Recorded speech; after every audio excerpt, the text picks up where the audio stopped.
On reprend le travail sur la résolution de problèmes et on reprend sur le dernier exercice qu'on a vu. Le chien gris avait 2 os.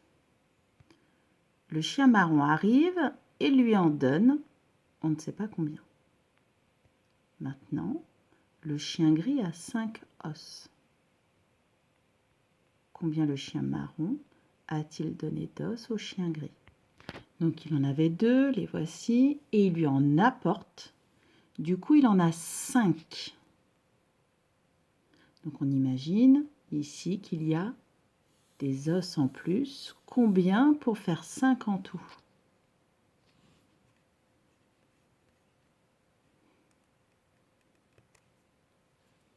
Le chien marron a donné 3 os au chien gris. Il en avait 2. Le chien marron arrive et lui donne des os. Il en a 5 en tout. 2 et encore 3. Ça fait 5. On essaye le même exercice avec les singes. Le singe gris avait 3 bananes. Elles sont là. Le singe marron arrive et lui en donne. On ne sait pas combien. Maintenant, le singe gris a 6 bananes. Combien le singe marron a-t-il donné de bananes au singe gris pour qu'il en ait 6? J'en ai 3 et maintenant il en a 6. 3 et encore combien? Ça fait 6.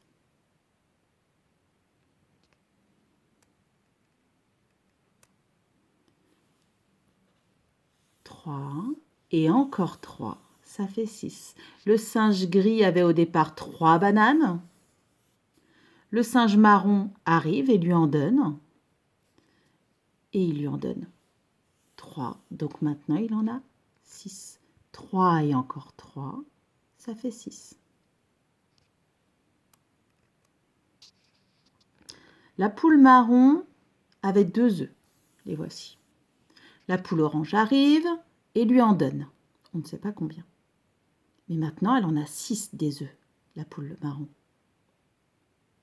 Donc la poule marron avait 2 œufs, la poule orange arrive, elle lui en donne. Et maintenant, la poule marron a 6 œufs. Combien la poule orange a-t-elle donné d'œufs à la poule marron? Donc j'en ai 2. Et maintenant, elle en a 6. Combien elle lui en a donné? 2 et encore combien? Ça fait 6.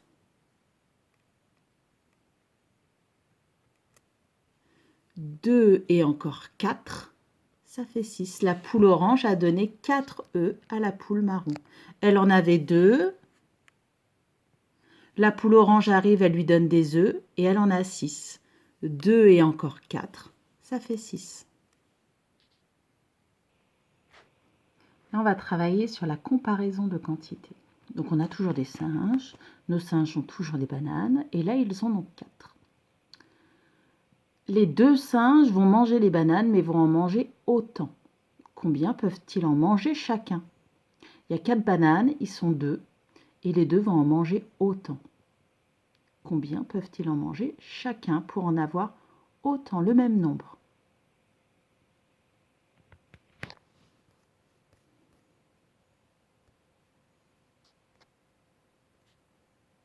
Ils peuvent en manger 2 chacun.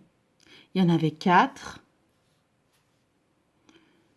S'ils en mangent chacun 2, ils en ont autant, le même nombre. 2 et 2, ça fait 4.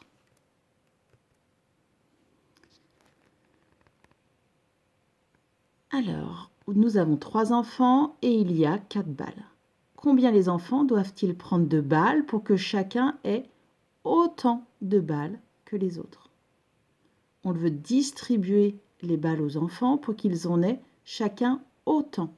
Il y a 4 balles et 3 enfants. Combien de balles est-ce que je vais donner à chacun des enfants pour qu'ils en aient le même nombre, la même quantité, autant? Donc on peut distribuer avec son doigt, une pour elle, une pour lui, une pour lui. Il en reste une. Ils doivent prendre chacun une balle. Il va en rester une toute seule que je ne peux pas distribuer. Sinon, un enfant en aura deux. Donc là, ils en ont chacun le même nombre, la même quantité, c'est-à-dire une balle chacun. Ils en ont autant.